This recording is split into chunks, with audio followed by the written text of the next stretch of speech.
안녕하십니까. 테크본색 MC 전하성입니다. 국내 유래 앱과 ICT 통합 마케팅 회장 제4회 앱쇼 코리아가 12월 20일부터 3일간 코엑스에서 개최됩니다. 오늘 테크본색에서는 이번 앱쇼 코리아에 참여하는 화제 인공지능 플랫폼과 앱 서비스를 미리 만나보실 수가 있고요. 2017년을 빛낸 국내외 테크 CEO 탑3를 선정해서 올해 IT 산업을 돌아보는 시간도 가져보겠습니다. IT를 더 쉽게, IT를 더 재미있게, IT를 더 깊숙이 이해하는 본격 테크 프로그램 테크 본색. 지금부터 테크 세상의 진수를 만나보시죠.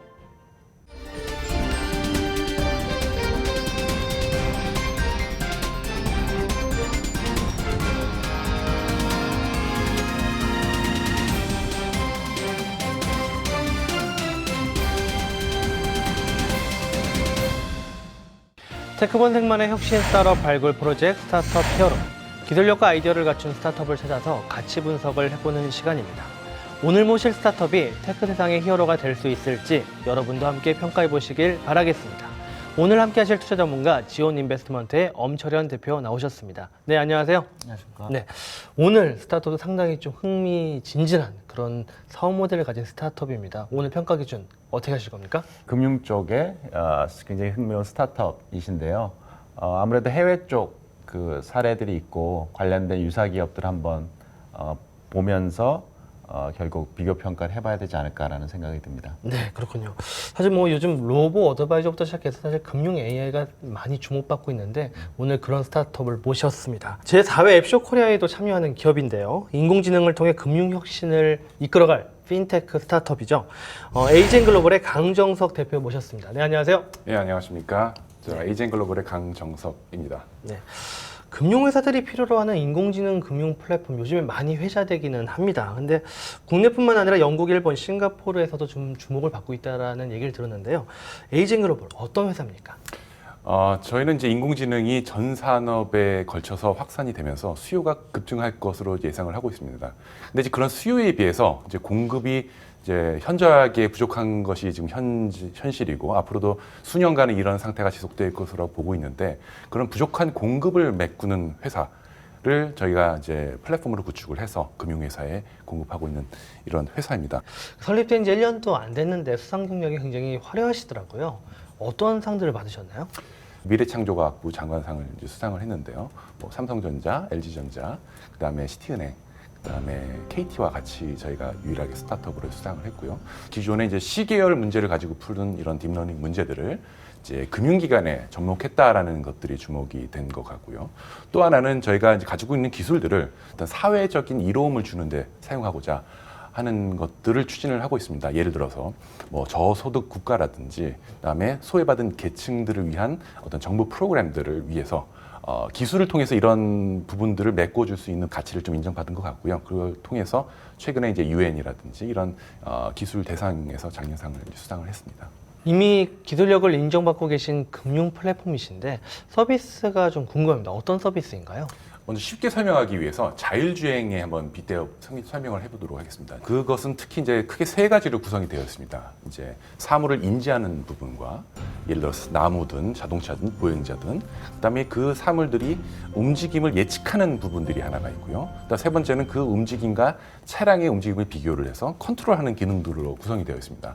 이런 시스템을 갖다가 ADAS라는 시스템으로 부르고 있는데 이제 이런 구조를 갖다가 저희는 금융기관에 동일하게 적용을 이제 하고 있습니다. 예를 들어서 데이터는 수도 없이 리테일 뱅킹 쪽에 이제 들어오고 있는 부분들이 하나가 있고요.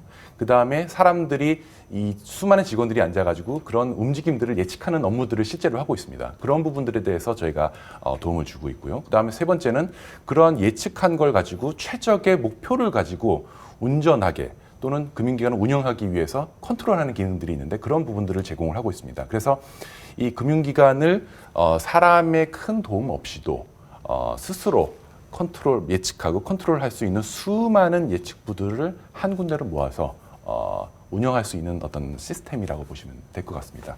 예를 들어서 금융기관에는 수많은 데이터들이 매일 이제 들어오고 있습니다. 그럼 거기서 하나의 뭐 리스크를 측정한다라고 하면은 크레딧 리스크도 있을 수도 있고 또 프리페이먼트 리스크도 있을 수 있습니다. 예를 들어서 사람이 돈을 내지 못할 리스크들이 있고요. 예정된 기간보다 먼저 갚아버리는 이런 리스크들이 존재합니다. 이런 수많은 리스크들을 예전에는 각 부서별로, 각 펑션별로 따로따로 보기도 하고 또 어떤 산업에서는 보지 않는 산업들도 있고요. 사실은 이런 부분들을 종합적으로 예측을 하고 그것을 이제 최적화시키는 모듈을 제공을 하고 있습니다. AI 플랫폼이 기존의 금융회사들이 가지고 있는 데이터를 활용해서 인공지능 기술로 예측을 해주는 그런 솔루션으로 제가 이해를 했습니다. 그렇다면 이게 사례들이 꽤 많을 것 같습니다. 어떤 사례가 있습니까? 현재 매년 서민금융 프로그램이라는 이름하에 매년 정부 예산이 한 3천억 원에서 4천억 정도가 예산이 집행이 되고 있습니다. 자, 그럼 같은 금액을 가지고 이제 사회에 필요한 곳에 금융을 공급하는 역할을 정부가 하고 있고 그런 거의 채널들을 이제 기존의 금융기관들을 활용을 하고 있습니다. 이제 AI를 이용을 하게 되면은 그런 과정에서 좀 더 효율적으로 자원을 배분해 줄 수 있는 기능들을 수행을 할 수가 있고요. 그를 통해서 정부의 예산을 줄이든지 또는 같은 예산을 가지고도 더 많은 혜택을 주는 이런 프로그램들을 운영을 하고 있고요. 실질적으로 이제 세이망 홀씨라고 정부 프로그램 중에 하나인데 그 부분에 대해서 아주 한 20%의 10에서 20%의 효과, 추가적인 혜택을 줄 수 있는 것으로 저희가 확인을 했습니다. 보험 산업에서도 큰 이제 수요가 있는 것으로 저희가 확인을 하고 있는데요. 그 보험 산업에서 밸류 체인 처음부터 고객에게 들어오는 것들부터 고객을 관리하고 고객을 나가는 것까지 이제 업의 본질에 맞는데 이 프로세스별로 이런 예측 기능들이 너무나도 많이 필요합니다. 근데 지금 과거에는 그런 모든 기능들을 다 사람들이 기본적인 데이터를 가지고 매월 똑같은 일들을 이제 하고 있었는데 이런 부분들에 대해서 예측 모델들을 그분들의 데스크에 하나씩 얹어준다라고 하면은 그 생산성이 훨씬 더 비약적으로 향상될 수 있다라고 이제 보고 있고요. 더 중요한 것은 이렇게 컴포넌트별로 제공하는 것들이 단순히 컴포넌트별로 제공되는 것이 아니라 이 모든 것이 결합이 돼서 하나의 시스템을 저희는 구성을 하고 있습니다. 마치 자율주행에서 각각의 기능들이 있지만 그것이 나중에 전부 다 결합을 돼서 하나의 자율주행을 가능하게 하는 것처럼 지금 단계에서 각 산업별로 공급하고 있는 이런 컴포넌트들을 결합을 해서 하나의 완벽한 시스템을 만드는 것들이 가장 큰 사례라고 볼 수 있겠습니다. 그럼 우리 이런 기술을 가능하게 하는 아바카스 플랫폼만의 자체 고유의 어떤 핵심 경쟁력 그런 부분은 어떤 게 있습니까? 금융산업에서의 아주 전문적인 지식과 AI 기술에서의 아주 우수한 기술력 그리고 이제 금융산업의 어떤 보수성을 생각을 했을 때 그것을 쉽게 그 시스템에 접목시킬 수 있는 기술들 이렇게 세 가지가 결합된 회사라고 보고 있고요. 또 하나는 이제 많은 AI 회사들이 기본적으로는 전 산업에 들어갈 수 있기 때문에 다 프로젝트 형태로 이것저것을 하고 있습니다. 하지만 저희는 아주 전문적인 영역을 정해서 들어가는 부분들이 있고요. 또 하나는 이런 전문적인 영역들을 리얼타임으로 실시간으로 접목시킨 사례는 전 세계에 많지가 않습니다. 두 번째는 인재풀입니다. 저희가 인재를 서울대랑 카이스트와 교류를 통해서 언제든지 AI 금융 분야에 대해서 파워하우스, 인재의 파워하우스로 언제든지 변신할 준비를 되어 있고요. 그럼 중간평가를 해볼 시간인데요. 100점 만점에 몇 점 주시겠습니까? 일단 이 핀테크 기업으로서 아무래도 굉장히 브로드한 사업 영역을 가지고 계신 것 같고요. 또 제가 이야기로는 한 세 가지의 핵심 사업 영역이 존재하시는데 그 영역을 단계별로 하나씩 잘 실행만 해 나간다면 충분히 기업 가치가 이제 커질 수 있는 사업으로 기대됩니다. 그래서 현재까지 100점 만점에 80점 드리겠습니다. 네, 80점 이상인 기업이 많지는 않은데 되게 높은 점수를 받으셨네요. 그럼 앞으로 확장성 위주로 좀 질문들을 드려보겠습니다. 지금 현재 아바커스 플랫폼이 국내 금융회사들의 반응도 좀 궁금하고요. 그리고 금융기관들이 이 플랫폼을 많이 도입하기 위해서는 서비스를 좀 더 간편하게 설계해서 제공해 주는 것도 필요해 보이는데 거기에 대한 계획 어떻게 되십니까? 저희는 기본적으로 이제 금융회사의 데이터들을 이제 한 군데로 모으는 이제 플랫폼을 구성을 했습니다. 예를 들어서 이제 과거에는 어떤 프로젝트를 프로젝트 단위로 이제 수행을 했기 때문에 부서별로 어떤 일을 하고 있는지 잘 알지 못하고 중복적인 투자들이 많이 일어나고 있었습니다. 하지만 저희 플랫폼을 통해서는 일단 금융기관이 가지고 있는 데이터를 한 군데로 모아 놓을 수 있는 그다음에 그 위에 지금 현재 한 두세 개의 비즈니스 어플리케이션들을 제공을 하고 있는데 만약에 A라는 부서에서 이것이 마음에 든다라고 했을 때 B라는 부서, C라는 부서에서도 그것을 더 요청할 가능성들이 있습니다. 그 경우에 새롭게 프로젝트를 시작을 A부터 시작을 하는 것이 아니라 저희가 쌓아놓은 토양 위에 비즈니스 어플리케이션들을 쉽게 붙일 수 있도록 구성을 했고요. 또 하나는 이제 앞으로 비즈니스 환경상 기존의 금융기관이 가지고 있는 데이터뿐만이 아니라 그리고 새로운 데이터들이 유입될 가능성들이 높습니다. 그러면 이제 그런 새로운 데이터들까지도 사실은 그 저희 플랫폼에 녹여가지고 그 비즈니스 어플리케이션의 성능을 향상시키는 이런 작업들을 할 수 있는 게 하나가 있습니다. 그래서 이렇게 비즈니스 금융기관 내에서 펑션별로 확장할 수 있는 이런 기능들이 있고요. 두 번째는 그 기존의 레가시 시스템을 건들지 않고 필요한 데이터만 받아가지고 저희가 분석을 하고 그것을 다시 보내주는 이런 아주 간단한 구조를 구성을 했습니다. 그래서 AI라고 생각하면은 과연 어디서부터 어떻게 시작해야 돼? 머리가 아픈 것이 아니라 이렇게 하면 간단하게 구성될 수 있구나라는 것을 통해서 이렇게 쉽게 확장될 수 있는 근간을 마련을 하고 있습니다. 그래서 금융기관 내부적으로 보면은 플랫폼이라고 하면 이제 더 많은 비즈니스 어플리케이션이 나오게 되면은 더 많은 효용성을 가지게 될 거고요. 그 더 많은 효용성을 가지게 되면은 더 많은 데이터를 내부에서 주입을 하려고 할 거고요. 그 주입이 되면은 그 기능들이 더 향상이 될 거고요. 그러면 그 선순환 구조로 저희가 디자인을 했습니다. 그래서 저희는 이런 리테일 뱅킹, 이 금융회사, 보험회사에서의 어떤 이 AI 비즈니스 어플리케이션의 표준화를 전 세계적으로 좀 이룩하려고 하고 있습니다. 그 해외 유수의 기관으로부터 러브콜을 받고 있다라고 이해하고 있는데요. 해외 쪽 진출 현황과 앞으로의 계획 좀 설명해 주십시오. 첫 번째는 이제 일본 시장을 진출을 했었는데요. 일본 시장이 아주 보수적인 시장이고 시간이 많이 걸리는 시장입니다. 근데 이런 시장조차도 지금 현재 변화를 아주 빠르게 하고 있는 상황인 거고요. 그래서 그것들을 준비하는 축이 하나가 있고요. 또는 두 번째는 이제 영미법 쪽의 나라들입니다. 이런 쪽의 나라들인데 특히 유럽 쪽에는 그 PSD2라는 법이 발효가 되면서 금융기관이 데이터들을 강제로 외부에 빼야 되는 이런 법들이 강제화되고 있습니다. 자, 이렇게 되면은 이제 그거와 관련된 연관된 산업들이 이제 발달할 가능성이 높은데요. 따라서 저희는 그 비즈니스 어플리케이션, AI를 통한 비즈니스 어플리케이션의 그런 환경에 최적화되어 있다라고 보고 있습니다. 그래서 유럽 시장 그리고 특히 영국 시장 같은 경우에는 브렉시트 이후에 자국의 산업들을 이제 발전시키기 위해서 새로운 금융 형태를 막 인허가를 내주고 있습니다. 이러한 시장에서 사실은 저희 기능들이 필요로 한 상황인 거고요. 그리고 이렇게 유럽 시장들이 하나가 있고요. 그다음에 유럽 시장과 유사한 법적 토양을 가진 이제 싱가포르, 홍콩 시장이 사실은 이제 주된 시장이기도 합니다.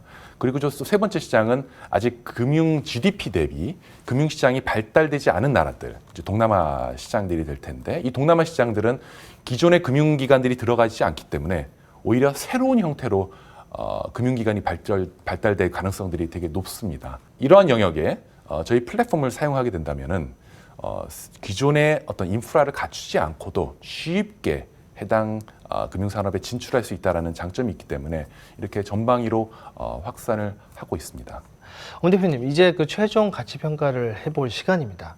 우선 이 기업의 그 투자 단계, 시드 라운드 또는 시리즈 A, B 어떤 라운드로 보십니까? 기존의 프리시드 라운드가 진행됐던 걸로 제가 이해하고 있고요. 이제 앞으로 사업 이제 확장에 있어서 시리즈 A 라운드로 정식적으로 이제 준비하셔야 될 상황으로. 네, 정식적인 시리즈 A 라운드로 보시는군요. 네. 그럼 기업의 최종 가치 얼마로 보십니까? 사실 이게 금융 핀테크 기업으로서 해외 쪽, 특히 유럽 시장에서 펀딩한 레퍼런스가 존재하고요. 관련된 한 2천억 밸류의 펀딩된 사례가 있다고 하고 또 중국에서도 마찬가지로 한 3천억 밸류의 펀딩이 이루어진 걸로 이해하고 있습니다. 물론 그런 부분들이 국내에서도 레퍼런스를 만드셔서 해외 쪽까지 확장이 가능하다면 충분히 우리 기업이 유니콘으로 성장할 수 있다라고 생각이 듭니다. 하지만 아직까지는 우리가 스타트업으로서 실행해야 될 계획과 또 실행해야 될 목표치들이 존재하고 그 괴리가 현재까지는 갭이 존재하기 때문에 제 생각에는 우리 지금 현재의 어떤 펀딩 밸류는 한 500억 단계에서 시작을 해보고 출하를 해봐야 되지 않을까라는 생각이 들고요. 물론 그런 부분들이 앞으로 실적 베이스로 해서 그 사업이 2019년도, 2020년도까지 성장을 잘 해나가신다면 그 이상의 가치가 가능하지 않을까라는 생각이 듭니다. 네. 그리고 오는 12월 20일부터 열리는 제4회 앱쇼 코리아에도 참여를 하시잖아요. 네. 어떤 관전 포인트로 부스에 방문하면 될까요? 앞으로 이제 금융산업 그리고 이 산업 구도가 어떻게 변화하게 될 것인지에 대해서 쉽게 알려드릴 수 있도록 저희가 안내를 드리도록 하겠습니다. 인공지능 기술을 통해서 정말 글로벌 핀테크를 선도하는 기업이 되시길 기대해 보겠습니다. 오늘 참석해 주신 두 분 감사드립니다. 감사합니다.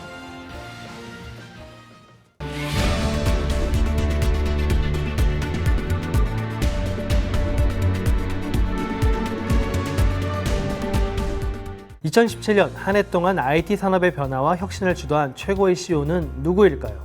테크본색이 선정한 2017년을 빛낸 국내외 테크 CEO 탑3를 만나봅니다. 먼저 해외 테크 CEO 탑3입니다. 2017년을 빛낸 해외 테크 CEO 3위, 마이크로소프트의 사티아 나델라입니다. 17년 만에 시가총액 6천억 달러를 돌파하며 제2의 전성기를 열고 있는 마이크로소프트. 사티아 나델라 CEO는 클라우드를 통해 위기의 MS를 구한 주인공입니다. 지난 2014년 취임 이후 윈도우에 대한 고집을 버리고 클라우드 퍼스트 전략을 펼친 덕분에 올해 MS는 클라우드 서비스 통합 1위를 차지하게 됐는데요. 홀로렌즈로 대표되는 혼합현실, 인공지능 등 미래 기술의 비전을 제시하고 있는 사티아 나델라. 마이크로소프트의 새로운 변신을 내년에도 기대해 보겠습니다.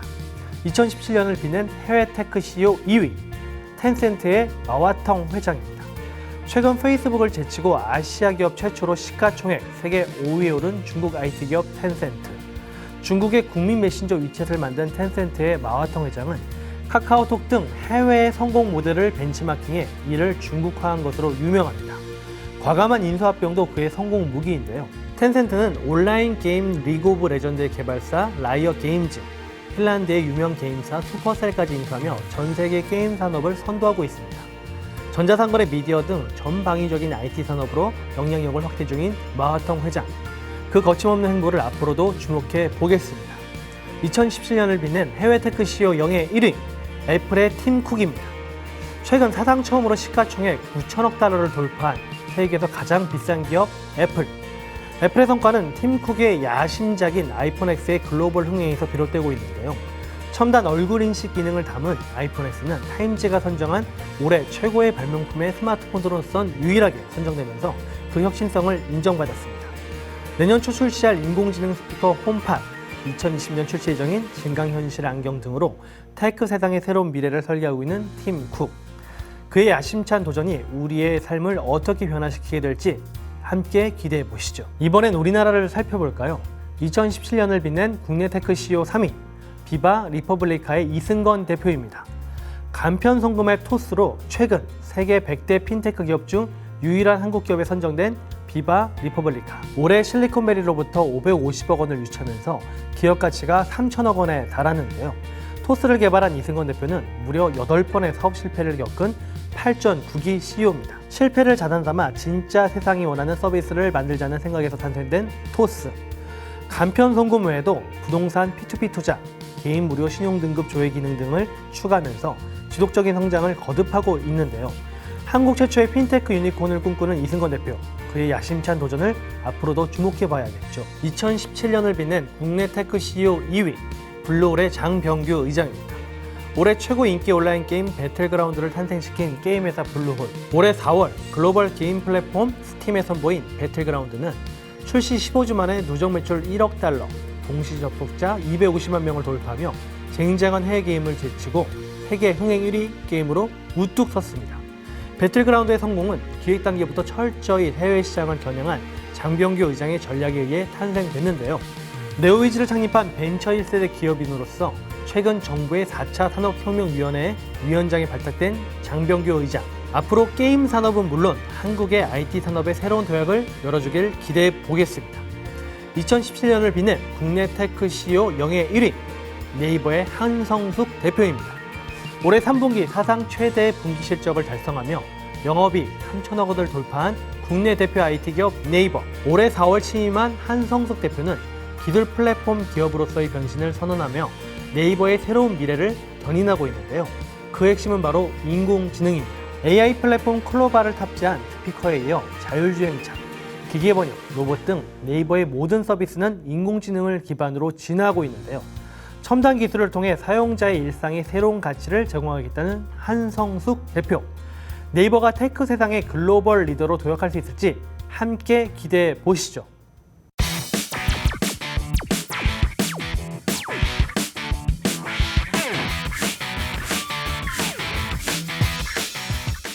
네, 이번에는 12월 20일부터 3일간 개최되는 제4회 앱쇼 코리아의 참여 기업을 미리 만나보도록 하겠습니다.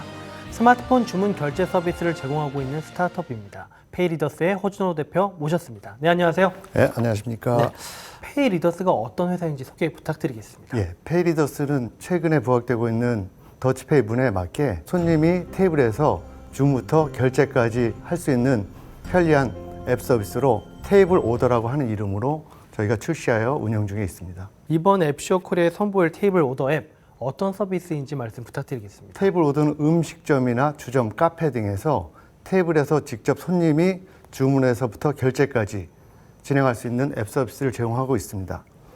테이블마다 부착된 이런 형태의 QR을 스캔하게 되면 실제로 그 테이블을 동행한 손님들과 공유하게 돼서 메뉴 공유부터 전체 금액을 공유하게 돼서 나중에 더치페이 하거나 n분의 1 할 때 결제할 수 있는 기능을 포함하고 있습니다. 그리고 결제할 때는 손님이 이미 설치되어 있는 결제 모듈을 이용해 결제하기 때문에 실제로는 지금 현재 한 분이 대표로 결제하고 계좌에 체하는 서비스와는 다르게 진정한 더치페이 앱이라 할 수 있습니다. 또한 점주용 앱이 별도로 있어서 주문된 내용을 실시간으로 확인할 수 있고 주문서가 자동으로 출력되어서 조리에 활용할 수가 있습니다. 그리고 조리가 끝난 후에는 호출을 눌러서 고객에게 조리가 완료되었음을 알릴 수 있는 기능까지 포함하고 있습니다. 사실 김영란법 시행 이후에 더치페이가 활성화되고 있기는 합니다만 식당에서 카드로 일일이 개인 결제를 하려면 사실 눈치가 보이는 경우가 꽤 있거든요. 근데 이런 불편함에 차관한 서비스인 것 같은데 그럼 이용을 어떻게 할 수 있는지 구체적인 기능 설명을 좀 부탁드려도 될까요? 네, 일단 고객이 매장 밖에서 입장하기 전에도 그 비콘을 이용해서 매장을 확인할 수가 있고요. 그래서 들어가기 전이라도 메뉴나 가격을 확인할 수가 있습니다. 매장에 들어오게 되면 매장을 앱에서 선택하는 것이 아니라 자동으로 그 매장을 인식하게 돼서 테이블에 앉으면 QR을 선택하고 QR을 통해서 매장과 테이블을 인식하게 됩니다. 그럼 테이블에 공유된 손님들끼리 주문을 자유롭게 한 후에 전체 메뉴를 공유하고 전체 금액에 대해서 n분의 1 할 건지 아니면 더치페이, 즉 자기가 주문한 금액을 결제할 건지 결제하고 나서 각자의 스마트폰에 내장된 결제 모듈을 이용해서 결제를 진행하게 됩니다. 결제가 완료되면 그 주문 내역이 점주용 앱에 보이게 되고 바로 주문서가 출력되어서 조리를 시작할 수 있게 됩니다. 조리가 끝나게 되면 점주가 다시 한번 고객에게 호출을 해서 조리가 완료되었음을 알려줄 수 있는 기능까지 포함되어 있습니다. 각자 결제는 물론이고 또 n분의 1 결제까지 가능하고요. 또 한 사람이 또 다 낼 수도 있는 기능도 맞습니다. 물론 예. 있겠죠. 네. 고객들이 상황에 따라서 참 편리하게 이것저것 선택하면서 이용할 수 있을 것 같은데요. 이번에 비콘 기술을 활용을 하셨잖아요. 근데 비콘 기술 그러면 또 다른 활용법도 예상은 되긴 하는데 어떤 편리함이 있을까요? 실제로 매장에 입장하지 않더라도 그 매장에서 판매되고 있는 메뉴나 가격 등을 확인해서 고객이 원하면 이제 입장을 하는 것이고요. 점주 입장에서도 매장에서 시행하고 있는 이벤트를 고객에게 전송하여서 매장과 고객의 의사소통할 수 있는 마케팅 도구로도 활용할 수가 있습니다. 네, 매장에 들어와 있지 않은 상태에서도 뭔가 마케팅 정보를 받을 수 있으니까 네. 효과적인 마케팅이 될 것 같은데 이 밖에 부가 기능도 또 있을까요? 결제와 주문 과정 속에서 발생할 수 있는 주문서 제출력 또는 주문 취소 또는 일 마감 또는 이런 매출 분석 등의 모든 기능 등을 포함해서 포스가 없더라도 미니 포스로서의 역할을 할 수 있는 기능들을 포함하고 있습니다. 네, 출시 초기이긴 하지만 현재 테이블 오더 앱을 사용하고 있는 매장들이 있을 텐데요. 그 매장들, 점주분들의 반응은 어떤가요? 일단 소비자들은 상당히 좋은 반응을 가지고 있는데 실제로 점주용 앱을 사용하는 점주들께서는 아직은 이런 서비스에 대해서 생소한 느낌이 많아서 일단은 거점 영업지역인 한양대 주변에서 점주님들과 만나서 계속 협의 중에 있습니다. 네, 그런 협의를 통해서 계속 점주 만족도를 늘려가는 이런 네, 서비스를 맞습니다. 만들고 계시는 거군요. 네, 예. 지속적으로 서비스를 발전시키려면 무엇보다도 제휴된 매장 수를 늘리는 게 중요해 보입니다. 맞습니다. 어떤 전략을 가지고 계십니까? 매장의 동의를 구하고 앱에 매장 소개를 다 올릴 예정입니다. 그리고 협의가 돼서 서비스를 사용하는 매장에 대해서는 주문이 들어갈 수 있도록 하고, 그렇다면 매장 점주 입장에서는 자기 매장이 앱에 노출되기 때문에 매장 점주 입장에서는 마케팅 효과를 노리고 앱을 적극적으로 사용할 수 있도록 계획을 하고 있습니다. 12월 20일부터 열리는 제4회 앱쇼 코리아에 참여하시잖아요. 네. 이번 참여할 때 관객들한테 어떤 부분들을 중점적으로 어필하실지, 그리고 앞으로 목표와 계획도 같이 설명 부탁드리겠습니다. 네, 지금 출시한 지 몇 개월 되지 않아서 아직 테이블 오더라고 하는 이름이 생소해서 이 앱쇼 코리아를 통해서 테이블 오더를 많은 사람들이 접할 수 있는 경험을 제공하는 것이 첫 번째 목표고요. 향후에 저희는 이제 주문 결제 앱 서비스뿐만 아니라 매장에서 필요한 모든 서비스를 포함해서, 예를 들어서 예약이나 순번 관리, 또는 크게 보면 매장의 세무 또는 매장 운영, 메뉴 개발 등의 모든 서비스를 포함한 포괄적인 솔루션을 제공하는 것을 목표로 하고 있습니다. 네, 앞으로도 더 빠르고 더 편리한 외식 주문 결제 서비스를 통해서 이런 외식 문화를 선도하는 기업으로 발전하시길 기대하겠습니다. 나오셔서 감사합니다. 12월 20일부터 3일간 개최되는 제4회 앱쇼 코리아. 이번 앱쇼 코리아에서는 참가 기업의 투자 제휴를 돕는 비즈 매칭 프로그램은 물론 관람객을 위한 부대 행사도 다양하게 준비되어 있다고 합니다. 가족과 친구와 함께 ICT 세상의 미래를 함께 만나보시면 좋을 것 같습니다. 저는 다음 주에 더 신기하고 놀라운 테크 이야기로 다시 찾아오겠습니다. 시청해주신 여러분 고맙습니다.